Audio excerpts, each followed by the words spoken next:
பார்த்தீங்கன்னா கொஞ்ச நாள் முன்னாடி வரைக்கும் பார்த்தீங்கன்னா பிளாஸ்டிக் இதில் தானே, பிளாஸ்டிக் கவரில் தான் சாம்பார், ரசம், சூடா எல்லாமே, பாயசம் ஃபர்ஸ்ட் இப்பயும் பண்ணிட்டு இருந்தாங்க. இப்போ இங்கே சிட்டிஸில் மட்டும் அந்த அலுமினியம் இதில் பண்ணுறாங்க, அலுமினியம் ஃபாயில். ஐ மீன் ஒரு சில்வர் சின்ன சின்ன கடையில் ஒன்றும் ஸ்டில் தி ப்ராக்டிஸ் தட்.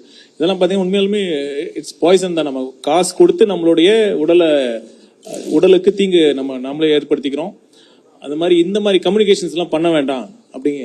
இதெல்லாம் நிறைய விஷயங்கள் காம்ப்ளெக்ஸ் ஒரு விஷயம் தான். இப்போ நம்ம அப்படி பண்ணலன்னா வேற ஆல்டர்னேட்டிவ் என்ன கொடுக்க போறோம்? முன்னாடிலாம் பார்த்தீங்கன்னா இப்போ நம்மளோட கேரியர் எடுத்துட்டு போய் பார்சல் வாங்கிட்டு வருவோம்.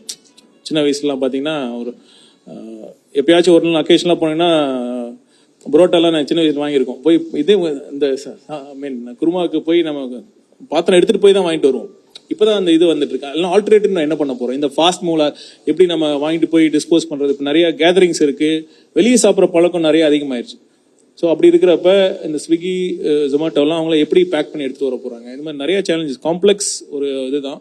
அப்புறம் நீங்க ஐயா கூட கேட்டீங்க எப்படி நோய்களும் அதிகமா இருக்குன்னா, நீங்களே யோசிச்சு பாருங்க. இப்போ சிட்டியில் இருக்கிற பொல்யூஷன் லெவல் எவ்வளோ, நம்மளோட சீவேஜ் ட்ரீட்மெண்ட்லாம் எப்படி இருக்கு, சாலிட் வேஸ்ட் மேனேஜ்மெண்ட்லாம் எப்படி இருக்கு. இது எல்லாம் சேர்ந்து தான் ஒருத்தருடைய ஒரு சமூகத்தோட ஆரோக்கியம், ஒரு மனிதனுடைய இங்க இருக்கிற வாழ்ற மக்களுடைய ஹெல்த்தை பாதிக்குது.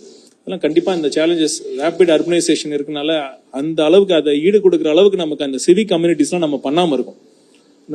ரைட் ஃப்ரம் ட்ரிங்கிங் வாட்டர், எல்லாத்துக்கும் எல்லா மக்களுக்கும் ஒரு சுத்தமான குடிநீர் நம்ம கொடுக்குறோமா, அதுல இருந்து ஆரம்பிக்குது. அப்புறம் நம்ம கொசு எவ்வளவு பிரச்சனை இருக்கு, அது மாதிரி எவ்வளோ பிரச்சனை எல்லாத்துக்கும் தான் இருக்கு, சம்மந்தப்பட்டு இருக்கு. ஸோ அதனால நம்ம ஒவ்வொன்றா கண்டிப்பாக இந்த கம்யூனிகேஷன்ஸ் இருந்தாலே மக்களுக்கு knowing is not equal to, it will not immediately result in doing. நம்ம தெரிஞ்ச உடனே மாத்திப்போம்னா இல்லை, but at least that will be a good starting point. பண்ண ரிப்பீட்டடா இந்த கடமை, இந்த பொறுப்பு கண்டிப்பா அரசுகிட்ட இருக்கு. இந்த மெசேஜிங், இந்த இன்ஃபர்மேஷன் எதெல்லாம் நம்ம தீங்கு, எதெல்லாம் நம்ம தப்பா பண்ணிட்டு இருக்கோம் அப்படிங்கிற இந்த இன்ஃபர்மேஷனை ரிப்பீட்டடா மக்களுக்கு நம்ம சொல்லிட்டே இருந்தோம்னா ஓவர் பீரியட் ஆஃப் டைம் இது கண்டிப்பா அதை மாறும் அப்படிங்கிற நம்பிக்கை இருக்கு.